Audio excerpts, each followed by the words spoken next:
right, ladies and gentlemen, here we go through the CAT 201. It's taken a while to, complete recording this, but here we go now. All right. In this assessment task, the questions were on, the first question was on trigonometry, basically compound angle formulae. So this was your first assessment task where you had to answer some questions regarding this discussion. Question 2 was on polynomials, factor and remainder theorem. Here I wanted just to remind you of stuff we did, I think 1 month or 2 months ago, so that you remain grounded. Question number 3 was on trigonometry, basically the triangle laws, which is the area of a triangle formula, the cosine rule, and the sine rule. In fact, in this particular question, you only needed to work with the cosine rule.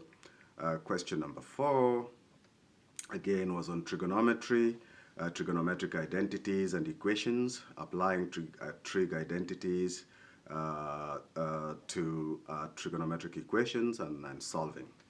Okay, question number 5 was on proofs, proof by mathematical induction of the case of divisibility. Excuse me. Question number 6 was on systems of linear equations, basically row reduction. The Gaussian elimination method was suitable here, but you could have used any other method, of course. And question number 7 was again on polynomials, and this was on sum and product of roots, specifically the use of Vieta's compressed formula to find the roots and the sum and product of the roots.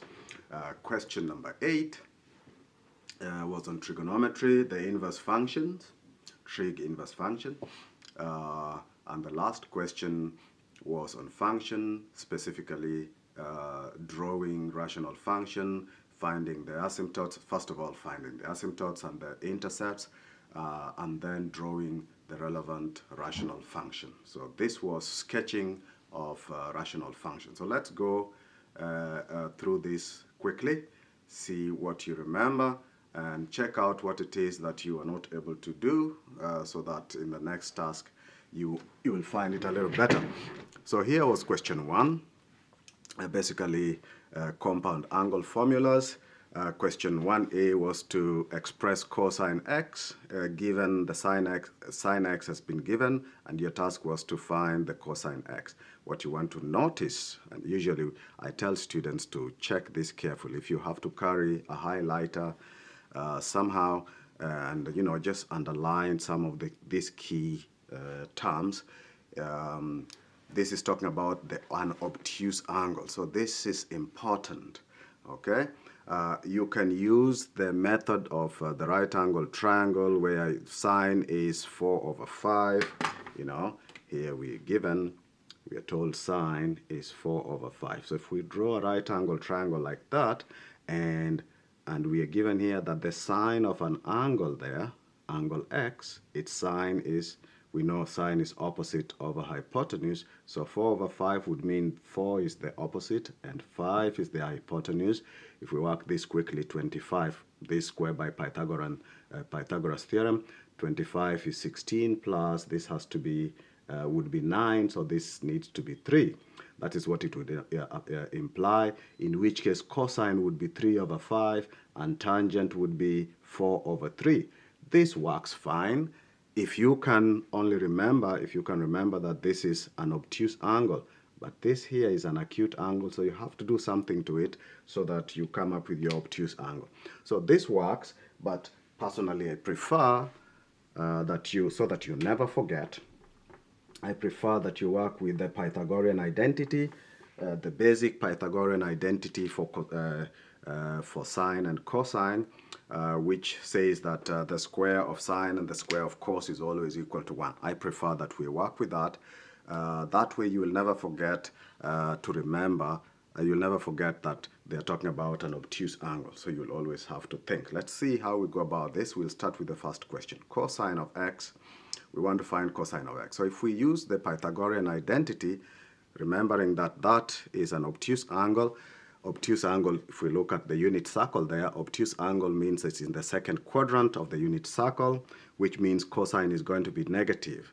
All right, so if you remember what we did earlier, we found cosine to be 3/5, which is positive, and that does not tell us that it is negative. Okay, so the method of that right angle triangle will not always help us unless we are very, very careful. We know what's going on. Okay, so how do we go about this? I'll remove that. Approach with the Pythagorean identity for cosine and sine. So if we write this as cosine squared plus sine squared equals 1, and we have sine is 4/5, so we can replace this with 4/5, and we have, well, I can do this quickly. If we rearrange that formula, make cosine subject to the formula, we have that, and now we substitute in place of sine x, we substitute in 4/5. That will give us the cosine of x is the square root of 1 over that, which is 1 minus 16 over this here would be the root of 1 minus 16 over 25. And this gives us the square root of, that would be what, 4 plus 9 over 25, which is a positive or minus 3/5. So now we are having both positive and negative, and because you have this, you are forced to go back and check, all right, and find out whether this was an acute or an obtuse angle. And now we know it's obtuse, where the cosine is negative, and so we are going to take the negative value of this, and that's so this is supposed to be over 5 there, so that's a small error, please correct that. So it's actually going to be negative 3/5. Okay, negative of 3/5. Okay, so that is the cosine of x. As x is an obtuse angle in the second quadrant, we can conclude that cosine of x is negative 3/5. So again, remember that small error there. All right, so that's question 1A. Okay, again, just to remind you, we are in the second quadrant, and that's why cosine has to be negative there. All right, part B was cosine of 2x. So this one, obviously, because this is a double angle, twice x, so we need the double angle formula for cosine. We know both sine and we know cosine, so we can use any of the three forms of the double angle formula for cosine. Okay, so the double angle for cosine can be determined from that. So cos of 2x is twice cos squared of x minus 1. We can express it as 1 minus excuse me, twice sine squared of x, or just cos squared x minus sine squared x. So all these are possible. If we use this one, now keeping in mind the value we got for cosine earlier, so in place of cos squared of x, we put minus 3/5 there. And if we simplify that, this is 9/25. 9 times 2 is 18/25 minus that. So this is 25/25. We can do this quickly. So this here is going to be 18/25 minus 25/25, which quickly gives us what? That is negative 7/25. And that has to be the cosine of 2x. We could have found this by other means, of course. We could have used 1 minus 2 sine squared x, or just cos squared x minus sine squared x, which are all identities for cosine.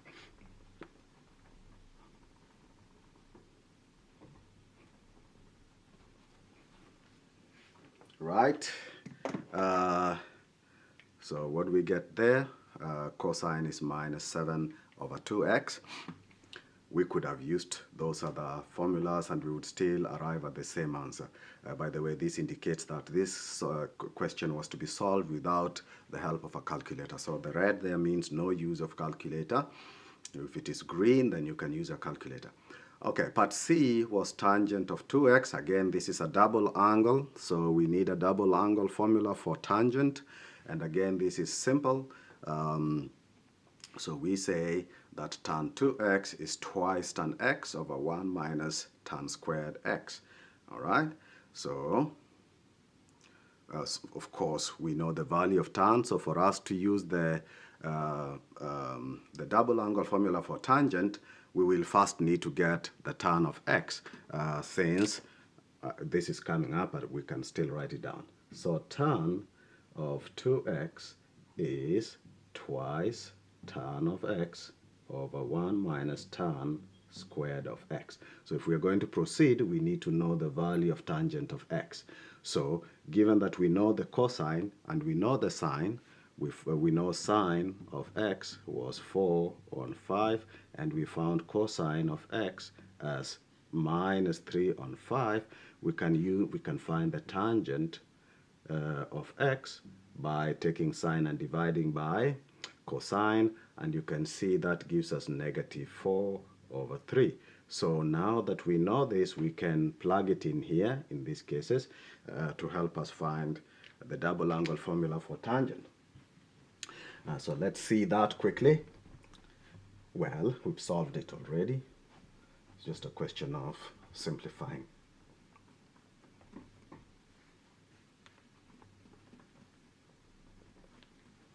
Right, so if we simplify that, so we know tangent is minus 4 over 3, so therefore we can plug this in there, and when we do so and simplify, we will get our tangent of 2x as 24 over 7. Some guys were getting negative 24 over 7 because they had forgotten that we are talking obtuse angle there, and that's how they lost that mark. So be careful when you read the question, underline those key points as you proceed. Okay, next question. Question 2 is on a polynomial function. This is factor and remainder theorem, so that's supposed to be remainder theorem there. Okay, factor and remainder theorem, and in this particular case it was just the remainder theorem. What does the remainder theorem tell us? Okay, so the remainder theorem says that if for a given polynomial f of x, if we divide by a factor x minus a, and there is a remainder of r, then f of that a must always be equal to r. So in this case, if this polynomial here is divided by x minus 1, and if we get 6, then it follows that f of this 1 here, because this is minus, so we take a is 1 in this case. Right? So f of 1 must be equal to 6. Similarly, if dividing by x plus 2 leaves a remainder of negative 6, then f of negative 2 here, because now that would be, because x minus x plus 2 is the same as x minus negative 2. So our a here, x minus a, the same a we are talking about here, our a here would be negative 2. Okay, so therefore f of negative 2 here should, if we substitute negative 2 here, we should get negative 6. Okay, so keeping that in mind, then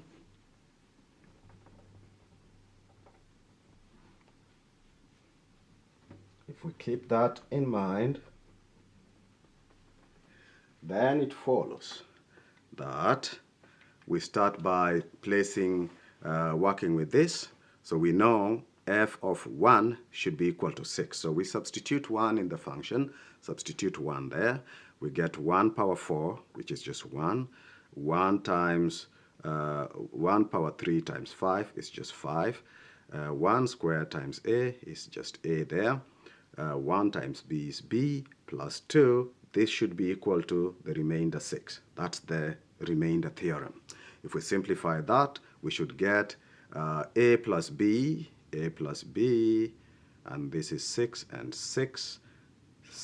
This is 6, and that there, if If we add that there is 8. If we bring a to the other side, we have -2. So a plus b must be -2. This will be my first equation. It has to be our first equation. Then we use the second piece of information given to us. So if we divide by x plus 2, we get a -6. That means f of -2 must be equal to -6. So let's substitute -2. So f of -2, bring -2 up here, we get +16 because a negative number, power, and even power there makes it positive. If it's power odd number, then it is negative. So this becomes -16 there. -2 power 3 is -8, which if we multiply by 5, we get -40.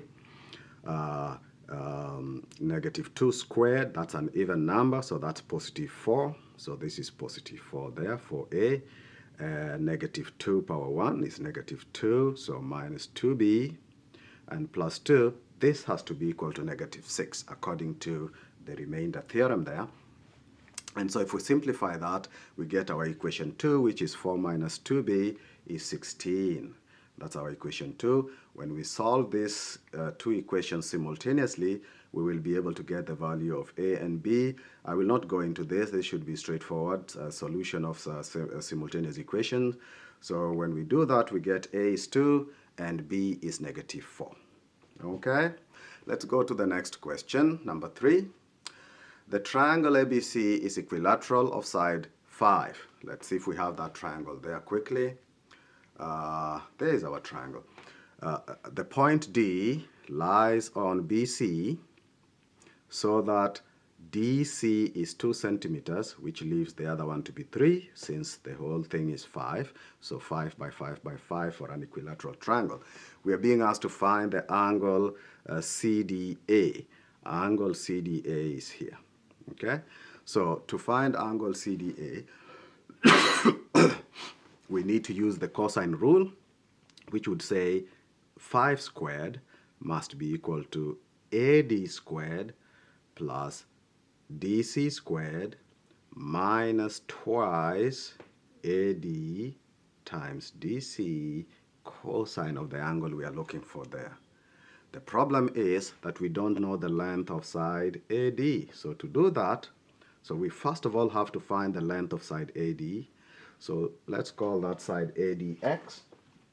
If side AD is x, if we let this temporarily be x there, then we could say that, let me write down here, then x squared, according to the cosine rule, then x squared must be equal to, for this triangle ABD, this upper triangle there, must be side AB squared, so that is 5 squared, plus side BD squared, which is 3 squared, minus twice that side there, which is 5, times this side here, which is 3, and cosine of 60 degrees. So that is the cosine rule for this triangle to help us find the value of x. If we simplify this, we get x squared is 25 plus 9, which will be 34. So 34 there minus, this is 10 and this is 30.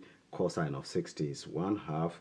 So 1/2 of 30 is 15. That is 15 there. So this, I think, is 19. And that means x is the square root of 19. Okay, I'm doing this here. I've already written it better so that in case you cannot see my handwriting properly, it's already written. So we already know this side here has to be the square root of 19. And now we know that we can now use Pythagorean the cosine rule for ADC to help us find the angle that we do not know. Okay, so keep this in mind. The length of the side AD there is the square root of 19. I think someone forgot and left it as 19 because they didn't look for the square root. They found x squared as 19 and they left it as x. All right, so let's see what we have done here. Move that to the side. Approach, use of triangle law, the cosine rule, and the cosine rule tells us that AD squared must be, so this is the process we've just completed. Subtracting, we get AD as root 19. Now we use that, place it there. Now we know two sides, and we know this side. We are looking for that angle. Life now is easier. So we can just say 5 squared now, because that's the angle we are looking for. It's this side that is important. So 5 squared must be equal to square root of this side is root of 19, as we just found. So we need to square it. If we square it, we get 19.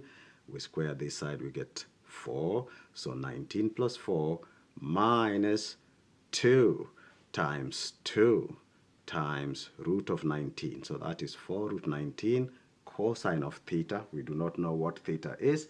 When we simplify that, if you simplify that, you should get cosine of theta as minus 1 over 2 root 19. I saw somebody rationalize the denominator, so they had the square root of 19 divided by 38, which is also okay. Negative root 19 over 38 would just be fine. Okay, so that's that. Question 4, trigonometry and double angle formula. This time it was, we have a double angle for cosine there and a double angle for sine. This was a bit confusing for some students. It was just a question of rearranging after you had simply given the double angle value here and here. All it took was to rearrange the terms to get the right one. We've done this question in class, so just quickly. So double angle for cosine, we want to use 1 minus twice sine squared x. And the double angle for sine 2x is twice sine x cos x. If we substitute them up there, we end up with, for that term there now becomes this 2, and this term here now becomes that, based on the rules we've just written down, and the rest is just rearranging. So first of all, we can get rid of this 1 and that 1 there. Okay, they cancel out, and then all we need to do is to rearrange. Take the sine here, this sine here, take to the other side, and move the cosine from here to this other side. So we end up with sine x minus twice sine squared x. Okay, and cosine of x remained there, and we can move this to the other side. That's still fine. And now you can see that sine is common here, so we can factorize sine out. And cosine is common here, so we can factorize cosine out. If we do that, now you notice that 1 minus 2 sine x is common. The bracket is common to this term as it is to this term. So factorize that out. If we do that, we end up with that. Okay? So by null product rule, the product of two numbers, if the product is 0, then one of the numbers has to be 0 or both are 0. So if this is 0, then you should be able to see that sine x is a half. Did I do that? Yeah, well, I didn't show that process, but hopefully you can see that if 1 minus 2 sine x is 0, then 1 is 2 sine of x, and so sine of x is basically a half. Okay, similarly cosine sine x plus cosine x, similarly if sine x plus cosine of x is 0, then sine x is negative cosine of x. And if we divide both sides by cosine, so divide by cosine there, divide by cosine there, we end up with this is tangent. So tan of x becomes negative 1. Okay, so these are the two results or the two simplified trigonometric equations that we then want to solve.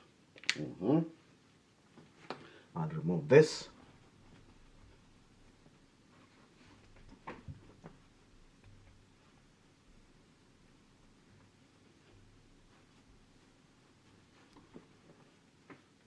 Okay, so if we solve sine of x is a half, sine x is a half, and tan of x is -1.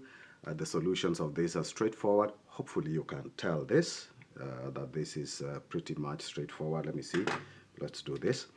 So if sine of x is a half, sine is positive in the first quadrant of the unit circle. So here is our unit circle there. We know sine is positive here. Sine is positive. Here sine is, whoops, what am I doing?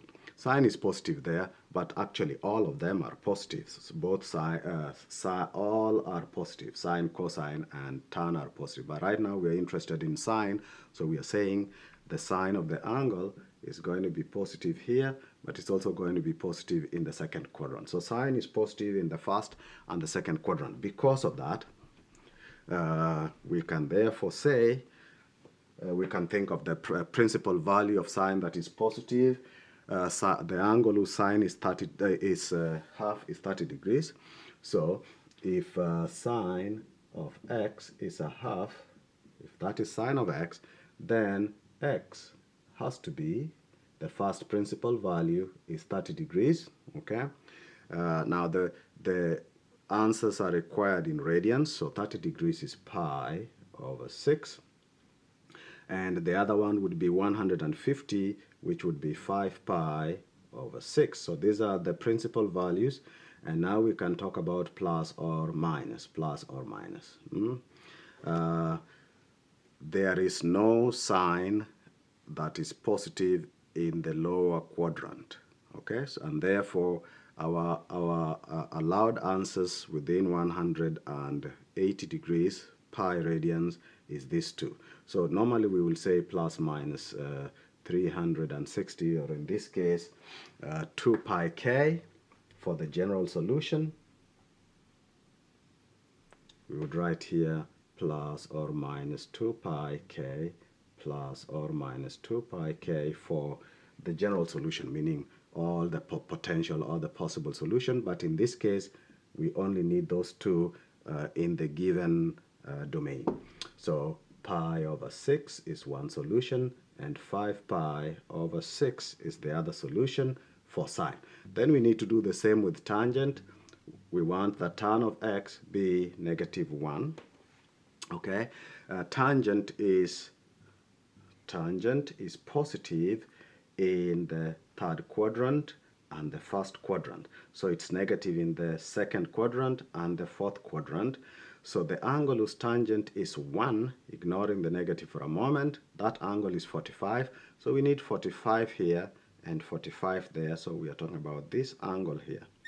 Okay, that angle there is 135. So x has to be, one of the solution is 135. 135 would be 3 pi over 4 radians. Okay, and the other one is there, which is in fact negative pi over 4. So these are the other two solutions. So we have 1 pi over 6, 5 pi over 6, 3 pi over 4, and negative pi over 4, where tangent, these are where tangent is negative. But let's just list those solutions better.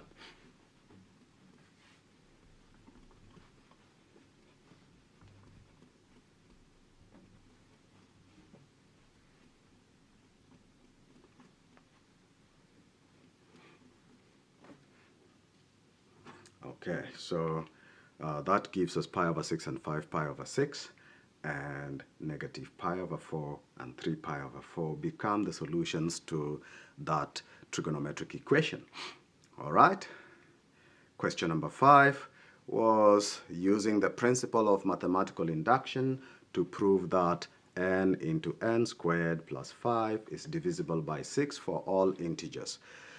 What I need to remind you and anyone else who is watching this video is that proof by mathematical induction is sometimes referred to as a formal proof. Mathematics relies on certain languages, you know. So when we say formal proof, means you have to follow certain rules.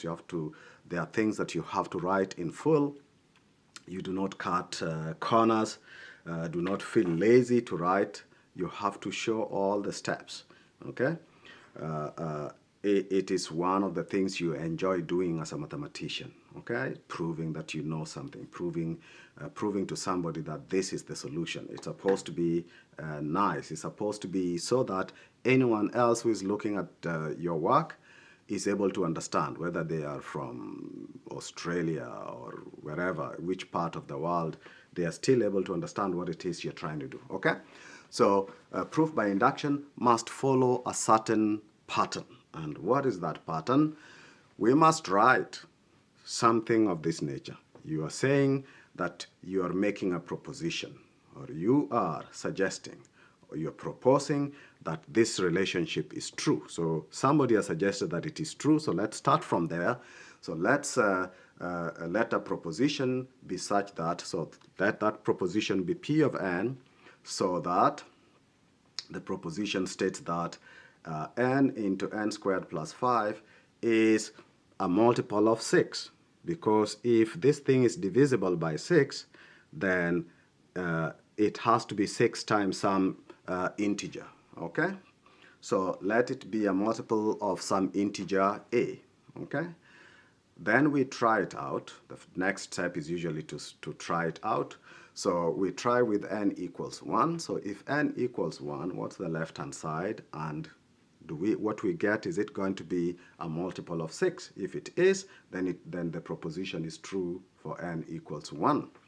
So P of 1 is 1 into 1 plus 5, which is 6, which is 6 times 1, and 1 is an integer. So yes, the proposition is true for the case n equals 1. If this was in an IB exam, that would be 1 mark, okay? Then the next step. Now we assume that pk is true, that the proposition is true for some value of n equals k, all right? If this is true, then it follows that for the case, so this is the case for pk, so we substitute k there, and we can open the bracket if we want, we don't have to, must be equal to 6b for some b being an integer. So if that is true, then it follows that for the next value, which is k plus 1, the proposition would suggest that the expression becomes this. That means where there was a k, we now put k plus 1. Or where there was an n, now we put k plus 1. Then this should also be some multiple of 6. If this proposition is true, then this needs to be a multiple of 6. So now we have to prove that this is a multiple of 6. That is 6 times some constant integer value. Opening that bracket, if we open the bracket, we end up with excuse me. Okay, we are only working with the left-hand side. Now we get that. And we notice that the first two terms there, I've already rearranged it, but you can see the first two terms are the values of the proposition for k. Okay, substituting pk, the proposition for k was 6b, which is this two. Let me just go back so you can see that properly. The proposition for pk was 6b, and it is k cubed plus 5k.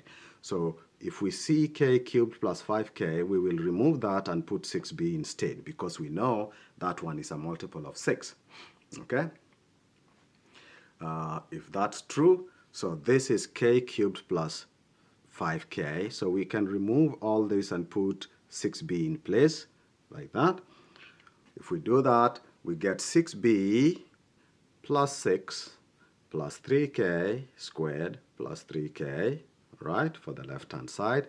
And already these two are divisible by 6. Both the first and the second term are divisible by 6. So those two are sorted. Okay?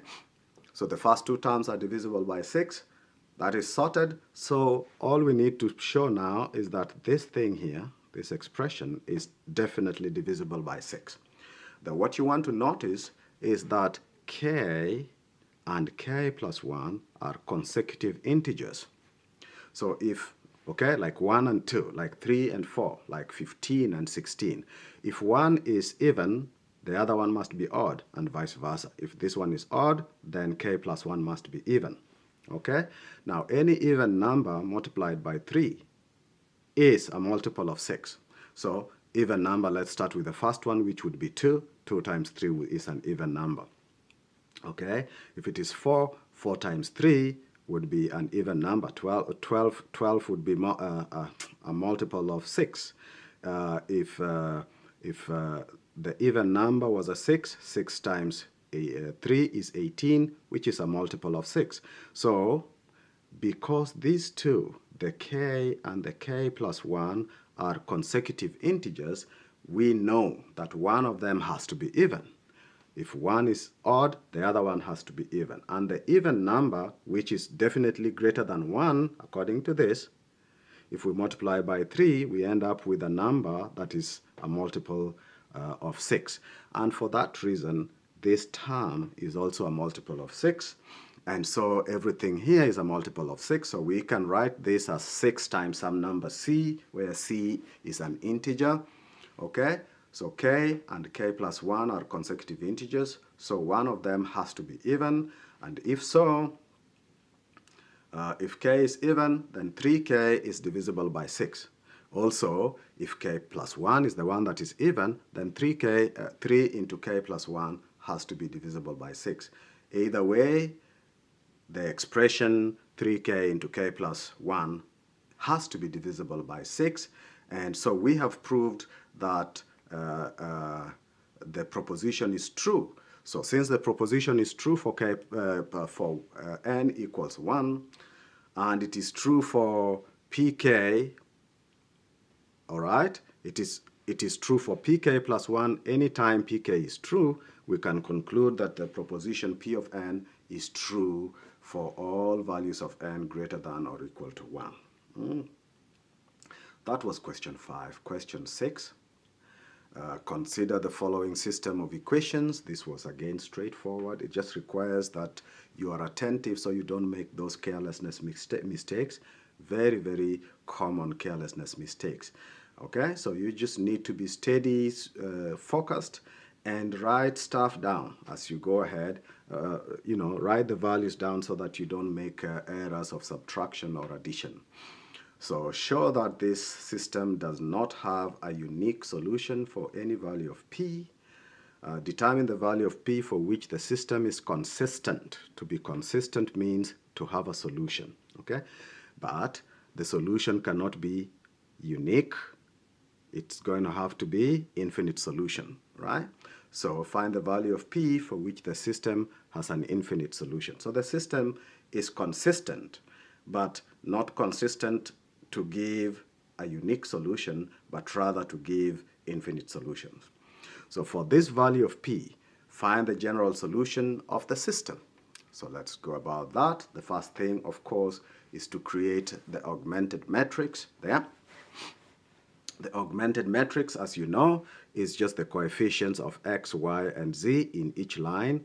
And then the last number is, of course, the value of the sum. Okay? So 1, 1, 1, and minus 1. 4, 2, 1, and 3. Right? That's the second line there.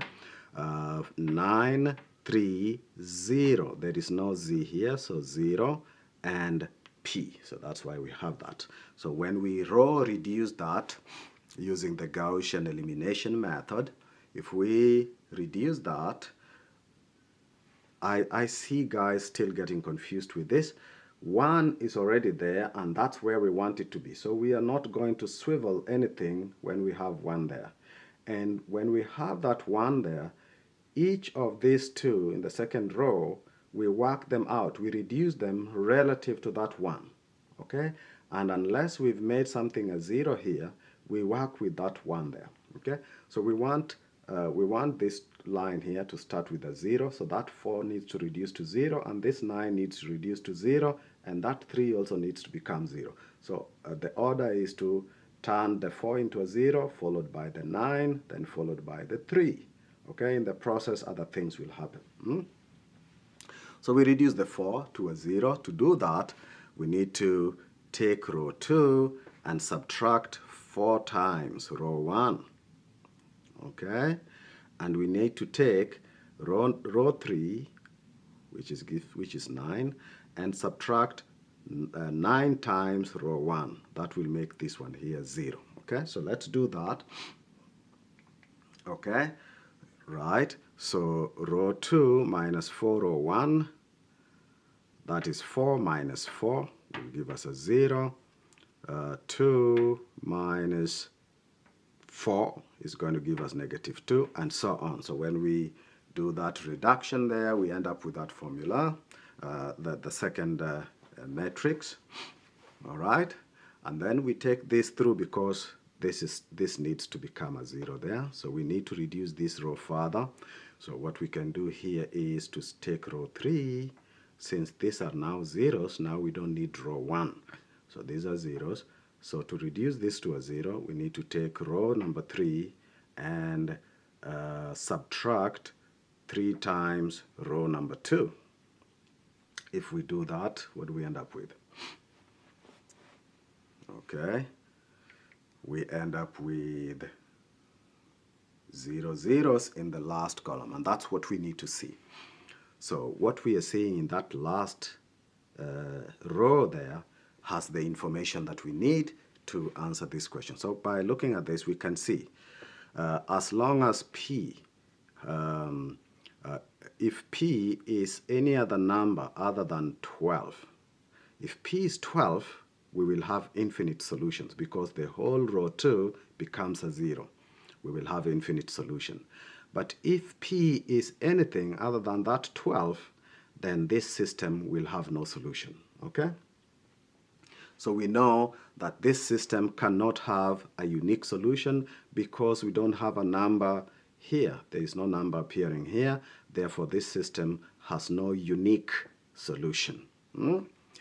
All right. Part B, I think, is asking us to show that the system has to find the value of P for which the system has is consistent, meaning has a solution. So for the system to have a solution, P needs to be 12. That would mean that that term there becomes a 0. So we need this term to become a 0 for the system to have to be consistent. And the consistency will be that it has infinite solution. Okay? Now, for that value of P, which we found is 12, find the general solution. Okay? So, no unique solution.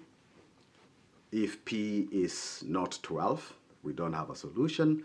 But if P is 12,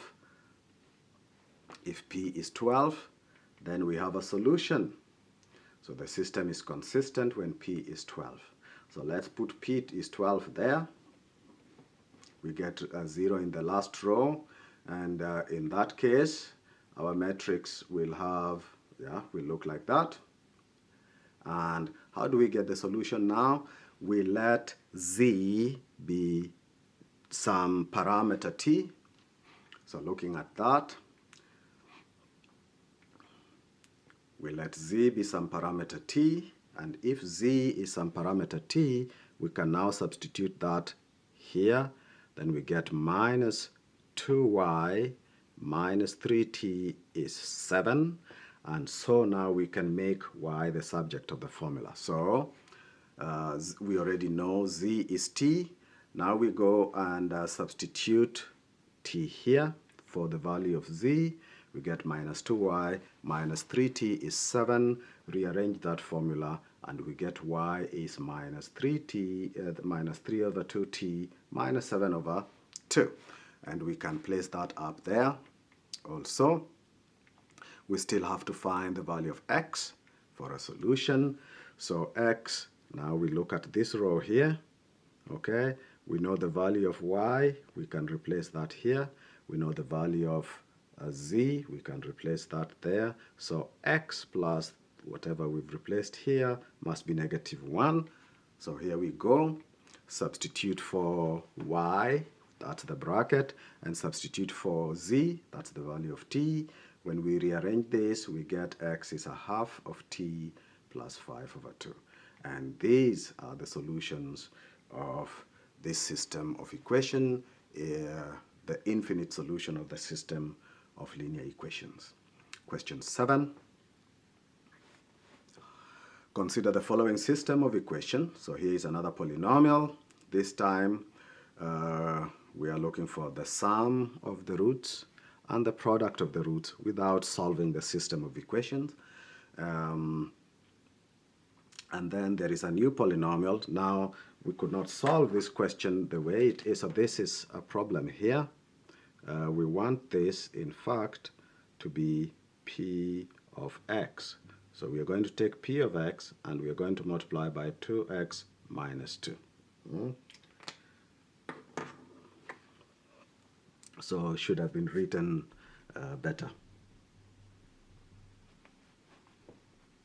Of course, p of 2x minus 2 can also be solved, but we would need a CAS calculator to open that bracket. In an exam scenario, opening this bracket would not be possible if you don't have a CAS calculator. For the polynomial equation q of x, find the sum of the roots and the product of the roots. So we are going to work with this as p of x times that.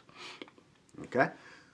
So what we need Vieta's laws. So the sum of the roots of a polynomial, for a polynomial p of x, given a polynomial p of x equals a sub n x power n plus a sub n minus 1 x power n minus 1 plus, if we go on like that, plus a1 x power 1 plus a naught, like that. So given a polynomial like that, this is called the leading coefficient. It's the coefficient of the highest power. This is the second leading coefficient. This is called the constant term. Okay? By Vieta's compressed formula, we know that the sum of i's, okay, collections of the roots, the sum of the roots collected in i's is given by -1 into power I into a n minus I over a sub n. Okay, so this is Vieta's compressed formula. We found this relationship through investigation, so it is not something that you do not know. So what does this mean? If I'm looking for S1, that means the sum of roots as singles, ones. So R1 plus R2 plus, like that. If you are finding the sum of the roots as singles, that's the sum 1. Sum 2 would imply, let me write that here.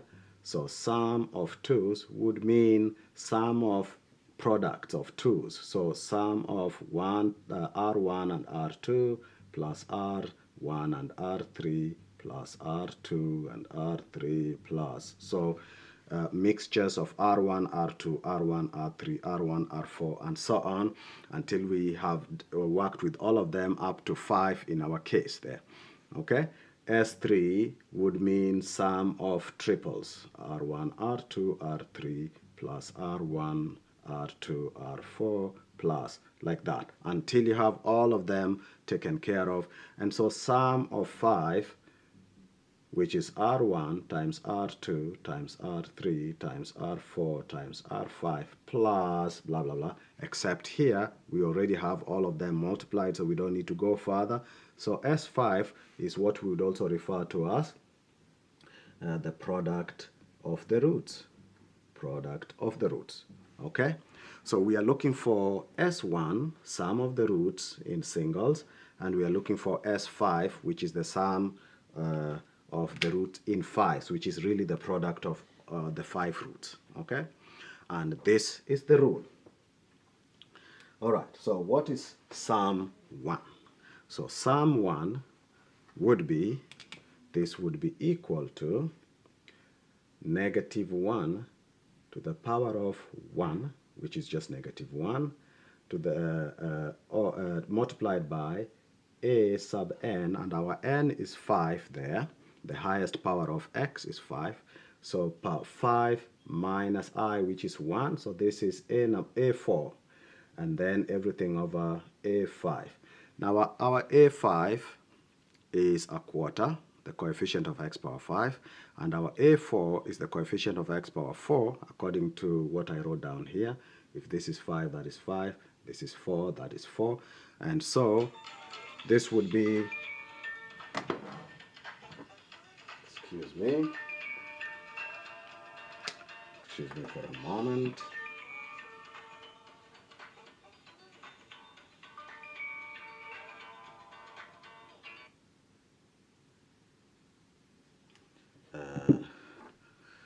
Okay, so that's A4 is therefore -2 there.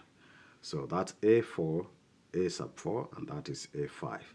Okay, so let's do this quickly now that we hopefully understand this, or remember that.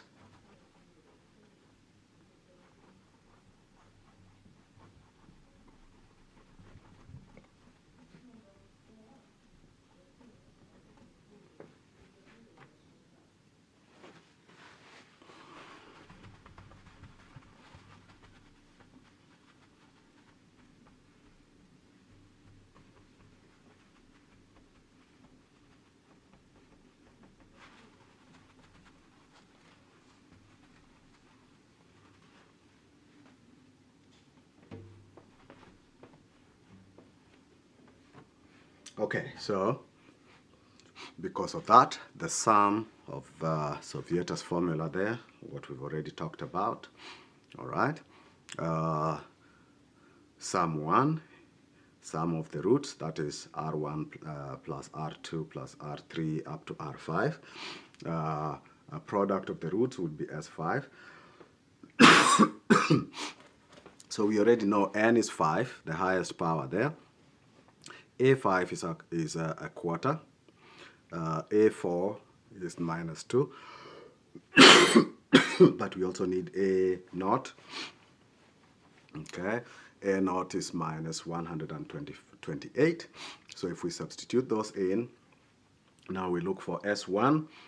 Then S1, which is the sum of these in singles, must be equal to -1 power 1 over that. If we substitute those in, we get 8. So the sum of the roots is actually 8. Okay, the product of the roots will be the we multiply this as product of 5 of them. There's only one of it, so -1 power 5, which is -1, and this becomes 5 minus a sub 5 minus 5, because n is 5 and I is 5, so we end up with a 0, and that is -128 over that, and we get positive 512. So the sum and product of the roots are 8 and 512. Okay, part 2 is now, we have now formed a new polynomial, which was the original polynomial multiplied by 2x minus 2. Okay, so what this has done for this polynomial, so it's the previous polynomial. So the previous polynomial had roots R1, not nice. So the previous polynomial had the roots R1, R2, R3, R4, and R5, which means we could express the previous polynomial as x, maybe sum a into x minus R1 into x minus R2 into x minus R3, and so on, into x minus R5. We could express it like that. So then Q of x is P of x multiplied by a new factor 2x minus 2. So effectively, we've just added a new thing to this. So I can remove this and say that I can change this to qx.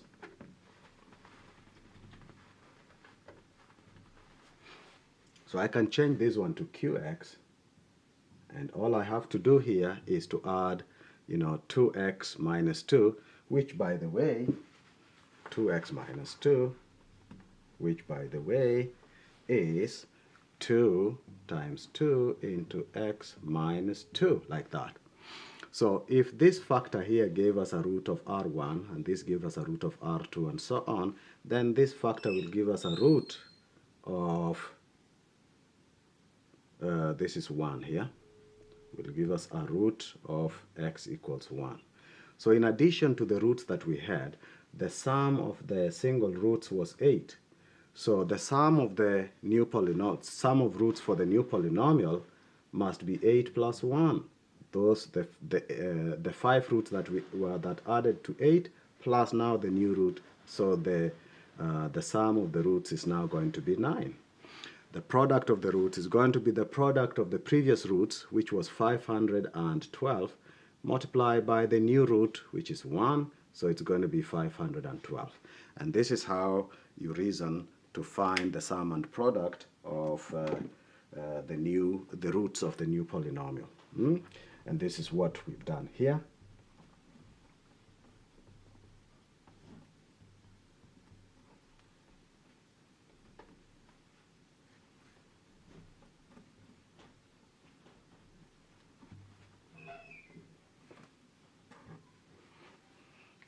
All right. Okay, so I've just done the same thing there as I explained. So this is just a new factor, and so an extra root exists, which is 1. Because of that, the sum of the roots, now we have 6 instead of 5. So the sum is going to be the previous sum plus a new root now, which is 9. The product is going to be the previous product multiplied by this one, which remains 512. So this is the sum and product of these two roots. Okay, question 8, trigonometric identities for compound angle formula. This one allowed you to use a calculator. So you see now the symbol is green. You're free to use your calculator. Given that cosine of x plus pi over 6 is the same as 4 cosine of x minus pi over 6, find the exact expression for tangent of x. Then solve the trigonometric equation arctan x plus arctan x minus 3 is pi over 4. These ones are straightforward. So using the compound angle formula for cosine, I believe I've put them here, but just so you know, remember when this is plus, then the compound angle becomes minus. If it is minus here, the compound angle formula becomes plus. I believe I've put them somewhere there, so I don't want to write them again. Compound angle formula for cosine is there. Okay, the compound angle formula for sine, I have not put it there, but we might as well add it just so that you can compare them. So remember, for cosine, if that's plus there, then we'll have a minus at the top there. And if this one is minus, then we have a plus at the bottom. Okay, the sine would look like this. So sine of A plus B would be equal to sine of A cosine of B plus, so for sine, plus is to plus sine of B cosine of A. And if this is minus, then this is minus for the case of sine. All right, but we don't need this. We don't need the sine identity, so we will just get rid of it.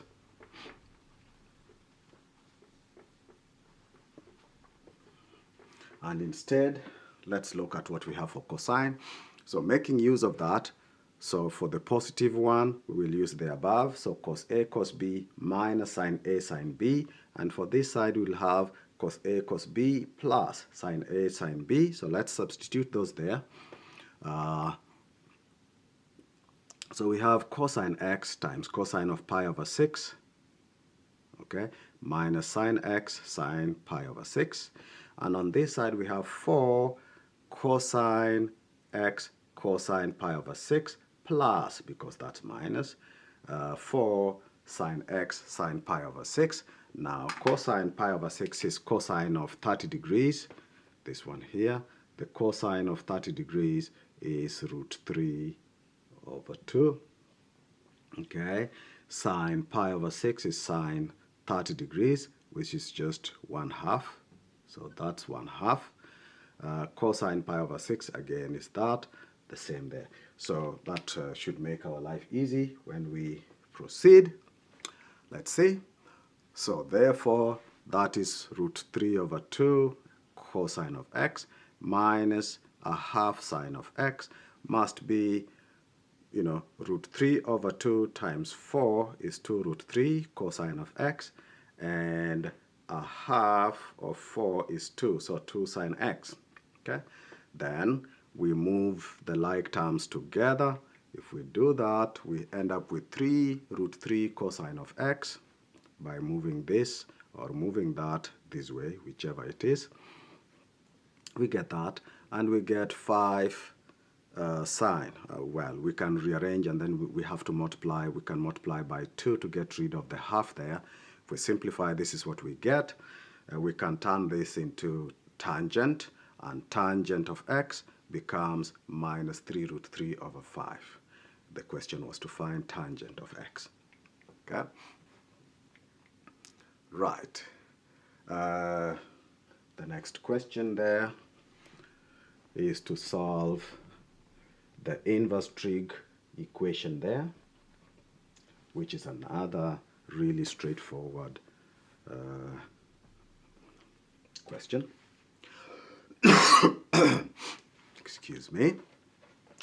Okay, so this is compound angle formula for tangent, but we don't have tangent. It's not like tan A plus B. We have the inverse tan. So we have to start with something else. So what we do is temporarily we let that whole thing be A and let this one here be B, so that we have A plus B is pi/4, okay? Then life becomes easier once we do that. By the way, the compound angle formula for tangent is given on the side. So if we let arctan x be represented by A temporarily, and arctan x minus 3 be represented by B, like that, then now we have A plus B is pi/4. Okay? Now we take the tangent of both sides, so that we have that scenario there. So we take the tangent of both sides. We have tan A plus B is the same as tan pi/4, and tan pi/4 is tan 45, which is 1. Okay? So now tan A plus B is 1. But tan A plus B can be expressed like that. And because it is plus, we have plus up and minus at the bottom. So writing that down, we end up with tan A plus tan B over 1 minus tan A times tan B. And now we can put back, remember this was A. So in place of A, I put back my arctan x. Okay, so tan of arctan x plus tan of arctan x minus 3 over blah, blah, blah, blah. If we do that, we end up with this. And now we remember the function and its inverse relationship, right? That f of f inverse of x is just x. And in the case of tangent, f inverse of f of x is also x. In this case, we are working with the top one because it is tangent of arctan or tangent of tan inverse. So tangent of inverse, okay? And therefore, the tangent of arctan x is just x. So the whole of this thing is x. And the whole of this thing is just x minus 3. Okay, the same thing as below. And if we simplify that, we just end up with x plus x minus 3 over that equals 1.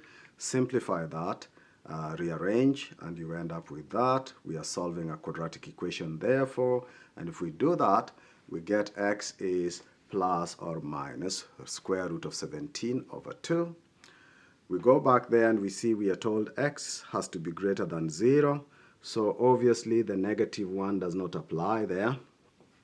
And so our value of tan becomes 1. X becomes 1 plus the square root of 17 divided by 2. Okay, that is the solution. of, in that case,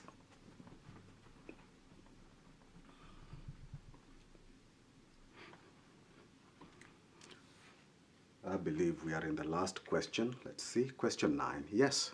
So this is a rational function for which the numerator and the denominator are the same order of polynomials, order 2, quadratic polynomials. Because of that, already we know some things. All right. For the graph of f of x, find the equation of all the asymptotes and the intercepts. So already we know from here that the horizontal asymptote has to be 1. We find it by taking the coefficient of the leading terms. Okay. So the leading coefficient there divided by the leading coefficient here must give us the equation of the horizontal asymptote.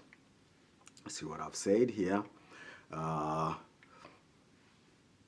So horizontal asymptote, the equation of the horizontal asymptote, both the numerator and the denominator are second order polynomial quadratic, so the ratio of the leading coefficient gives the horizontal asymptote. That is to say that if we have f of x equals a sub 2 x power 2 plus b1 x1 plus that over that, then because the coefficient there, the power there is the same, the highest power here is the same as the highest power here, we can find the horizontal asymptote by just dividing a2 and b2. So that means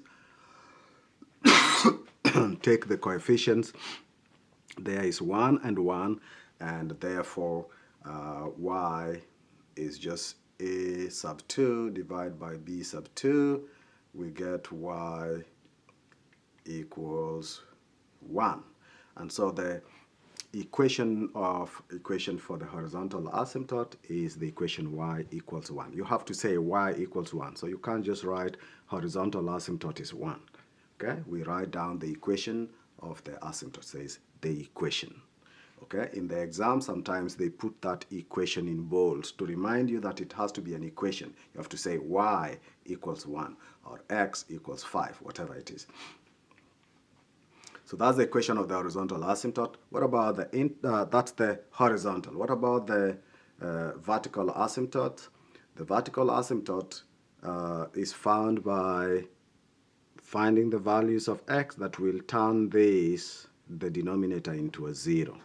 If we're going to find the values of x that turn the denominator into a 0, we need to factorize that denominator, makes life easier. So, okay, so the equation of the vertical asymptote, we reason that the denominator must not be 0 if the function is to remain defined. If we make the denominator 0, the function becomes undefined. So the values of x for which the denominator is 0 will form the vertical asymptotes. So how do we find that? We factorize the denominator, x squared plus 5x plus 4, factorize that. Quickly you do that, you should see that it becomes x plus 1 and x plus 4. So substitute that up there, and if we do so, we can see that if x is made to be negative 1 there, this thing becomes 0 and renders the whole denominator 0. Therefore, the line x equals negative 1 is an asymptote. Similarly, x is negative 4. If we put x is negative 4 here, it makes this bracket 0, and 0 times this other side is all 0. So the line x equals negative 4 is also a vertical asymptote. So we have two vertical asymptotes. Also, by the way, there is always only one horizontal asymptote, and usually there can be more than one vertical asymptote. So thus substituting x is that and that will render the denominator undefined, blah, blah, blah. I've already explained this. So x is negative 1 and x is negative 4 are vertical asymptotes. The intercepts, how do we find the intercept? Now, the y-intercept occurs when values of x, when x is 0. So at the y-intercept, the value of x is always 0. So all we have to do is to make x be 0, and that will get me the y-intercept. So if x is made 0 there, that becomes 0. That's a 0. That's a 0, and that's a 0. We are left with 4 over 4. So the y-intercept, or f of 0, is 1. Okay? For the x-intercept, again, that means y is 0. So for the x-intercept, y is 0. If we rearrange this, we end up with the numerator being equal to 0. Okay, so for the x-intercept, y is 0. Substituting up there, we get this equals 0. If you cross multiply, make this over 1 and cross multiply, you end up with just the numerator being equal to 0 there. Okay, and if we solve that, for what values of x is that equal to 0, we can see x is 1 and x is 4. So the x-intercepts are at 1 and at 4. Okay, now we want, so the coordinates of the x-intercepts is 1, 0, and 4, 0. I've already talked about the y-intercept, which we found to be 1, but here is the discussion.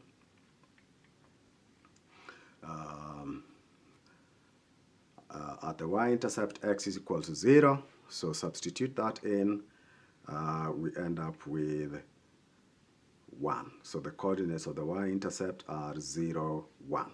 Okay? Now, the next part of the question is to sketch the graph, clearly showing all the features that we have identified above. So if we do this, by the way, we are not using a calculator here, so we're going to sketch the graph without the help of a calculator, excuse me. Okay, so let's just list down what we found out. We found the horizontal asymptote to be 1, y is 1. The vertical asymptote was -1 and -4. We found the intercept, the x-intercept was 1, 0 and 4, 0. And the y-intercept was at 0, 1, or y equals 1. We also have been told that there are this maximum and minimum points there. Will guide us in our sketching. So we want to sketch the graph. So the first thing is to draw the y-axis. Okay, and then draw the x-axis. Okay, then we want to identify the asymptotes. So there is a horizontal asymptote there at 1. Okay, label that. Then we have a vertical asymptote at -1 here. Label that, and another one at -4. You label that. Okay. Okay, we have that. Now we need to place the intercepts. So we have a y-intercept at 1 occurring at the same place there. We have another y-intercept at I think this was 4, 0, and another one at 1, 0. Okay, 4, 0 and 1, 0. And now all that is left is for us to sketch. We know that the graph is going to have a minimum point. So already I know the graph is going to cross these 2 points. And it's going to cross here. So definitely the graph must be crossing this particular asymptote. So it must be coming from here down like that. Okay, and then going back so that it is asymptotic as x approaches infinity. Okay, so notice that here, around here, the graph can cross the asymptote, the horizontal asymptote. It's the asymptote by definition is what happens as x tends to infinity on either side. Okay, so that is that. So obviously this point here has to be the point positive x, negative y. So that has to be this point here. So one of the other things you will have to do is to label this point here, the lowest point there, as 2, -1/9, like that. The other point, then we also have a point here which is a maxima. So there is a maxima on the negative x, negative y. So it is here where we have negative x and negative y, and x is -2. So it's between -1 and -4. It's a maximum point and it's down. What that tells us is this is a graph that is coming from below, coming up, and having a maximum and going back down. Okay? So draw that. It doesn't have to be perfect. Just show that you know the general position. Label the highest point there when you get it, and that is -2, -9. Okay? But that's not it. There is one more line missing. The graph usually is symmetrical about this. Okay, these two asymptotes. So there is another point missing here, which we would have to draw like that. And this is the general sketch for this graph. Of course, another way to do this is usually to do the sign diagram. So because you have these points, -4, -2, there is 0, there is 1, 0, and there is 4, 0. So what you do is to find the value of the function here. Okay, see whether it's above or below. Find that the value of the function here. Check if it's above or below, which is to say, pick -5. What at x is -5, bring -5 up here and see what you get. If it is positive, you know the function is above. If it's negative, you know the function is below. So that's the other way to help to guide you find where the function is at different positions of x. Okay, this should be it, people. This is how you are to answer these questions. I hope you understood. If something did not come out clearly, please ask me and we can go through it together. No big deal. Write your comments on what you think the video was like. Positive criticism is allowed. If you liked the video, please subscribe and like the video so that any subsequent video you'll get notification. Okay, thank you very much. I'll see you for the next one. Bye.